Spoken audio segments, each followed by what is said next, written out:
Hello friends, మనం రీట్రేడ్ battery రీఛార్జర్ అయితే మనం చూద్దాం ఈరోజు రివ్యూ. అయితే ఈ బ్యాటరీ రీఛార్జర్ రివ్యూ ఏంటంటే ఇది కార్కి, మోటార్ సైకిల్కి మనం రీఛార్జ్ చేసుకోవడానికి ఉపయోగపడుతుంది.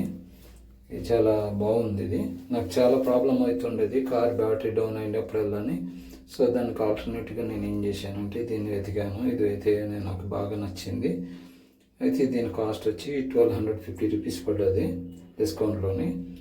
ఫైనల్గా ఇది అమెజాన్లో దొరికింది నాకు.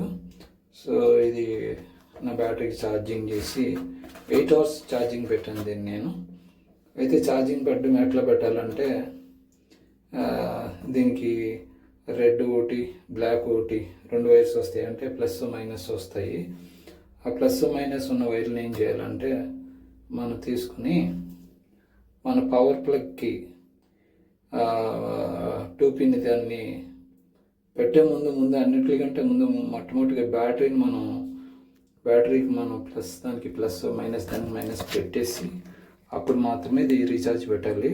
ఆటోమేటిక్గా బ్యాటరీ ఏ మోడ్లో ఉందో, ఏ బ్యాటరీ ఉందో, అది యాసిడ్ బ్యాటరీయా, లీడ్ యాసిడ్ బ్యాటరీయా ఏందనేది అదే డిసైడ్ చేస్తుంది. జెల్ బ్యాటరీయా అది తెలిసిపోతుంది దానికి. ఆటోమేటిక్గా అది తీసుకుని ఆటోమేటిక్ రిపేర్ మన బటన్ ఉంటుంది, రిపేర్ అని కొట్టేది అది క్లియర్ చేసేసుకుంటుంది. అయితే దీనివల్ల షార్ట్ సర్క్యూట్స్ కానీ ఏమీ ఉండవు. ఇది బ్యాటరీ అయితే చాలా బాగుంది. ఇదైతే బాగుంది.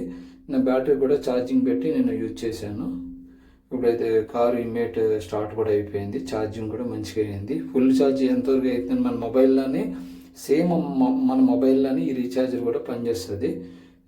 కాబట్టి దీన్ని మీరు బ్రహ్మాండంగా వాడుకోవచ్చు. Thanks for watching my video. Bye bye. Thank you.